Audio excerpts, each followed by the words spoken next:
Ladies and gentlemen, Josh Sanch, your host here. Welcome back to the Bodybuilding News Network for our recap of the Shuru Classic France. An absolutely phenomenal show. I thought the lineup was great. There was a few gentlemen in this lineup that I thought were going to make this show interesting. I thought the lineup was going to be not a boring lineup. You know, we've had some shows this year that weren't as exciting as other shows, and I thought that this show really did show a solid lineup. So clearly we have Nathan Asha here in the center. Let's go ahead and look at the top four. I'm sure that's what you guys are interested in.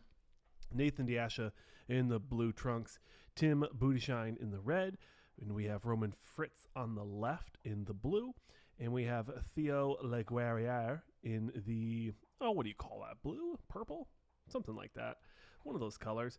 And I would say I was really impressed with Theo in this show.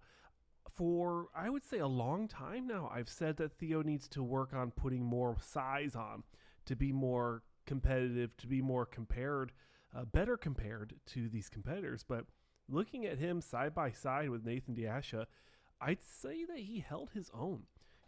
Theo has a very nice midsection that makes him competitive. He also has a crazy detailed back in this show. Absolutely nailed the conditioning, yet still having a lot of fullness that I would say Roman Fritz is missing. And that's kind of what's going to be separating him from Roman in this lineup.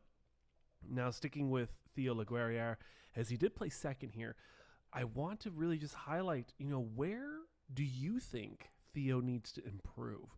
Is there any specific muscle group?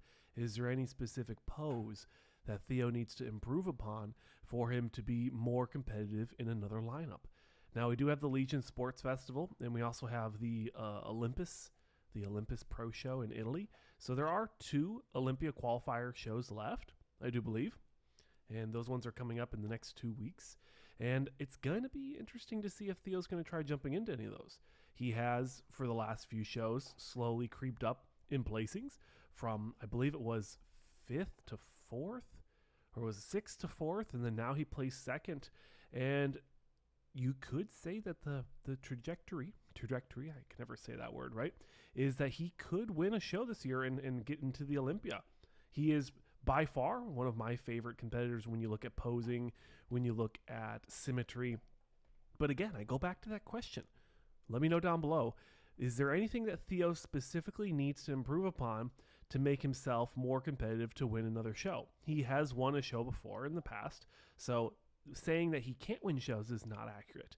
But my question is, what does he need to do to continue to win pro shows? Let me know down below your thoughts on that. And then moving into this next one, we have some more side-by-sides, much more detailed, so we can really get an idea of what Theo looked like yesterday at the France Pro, and then also what Nathan Asha looked like. And we've seen Nathan for about as many shows as we've seen Theo this year. And my question here is this an improved package on what we've seen from Nathan Asha? I saw some people commenting in the comment section saying that Nathan had a considerable amount of water retention on his physique in a lot of these shots. And I'd say he doesn't have a lot of detail in the legs where I'd like to see it, especially in the hamstrings. But I don't think he's ever really been known for having crazy detailed hamstrings. The quads I thought looked good enough to win.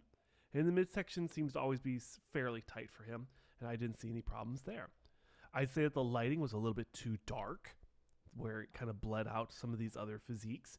I would have much rather had a brighter floor, maybe a light pine. I think the Vancouver shows do a great job of having a light stage. And then the backdrop I thought was phenomenal as well. It gave a nice addition to the presentation. It didn't bleed out the physiques, the LED screens. There was nothing there to really destroy the image.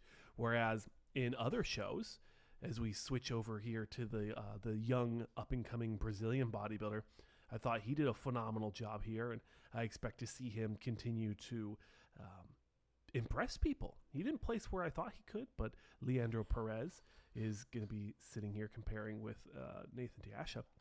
But the backdrop, without the LED, it makes it really look nice, but I'm going to keep going back to it's just a little too dark. I'd say that the backdrop, everything combined, with the lighting, it wasn't the best presentation I think that France could have done here. And hopefully that they can, I hope that they can make improvements next year. But again, the question does come up. Did Nathan Asha improve from the last show we saw him? That's my question to you.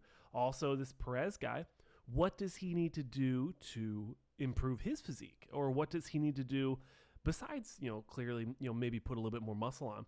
What does he need to do to win shows? What does he need to do to be competitive in these lineups, or at least more competitive in these more stacked lineups? That's my question I'll leave to you, ladies and gentlemen. I was very happy with the results for this show. I didn't have any reservations for one person winning or one person not winning. I thought that was all around a relatively fair showing. But let me know your thoughts in the comment sections below. Again, congratulations to Nathan Asha on his 11th pro win. And now we shift our energy towards recapping the Van City Showdown and the Rising Phoenix Women's Bodybuilding Division. So stay tuned for those videos. I'm your host, as always, Josh Sanch, on the road, so no camera this week or next week. But stay tuned for more. Thanks for watching, and I'll see you in the next one.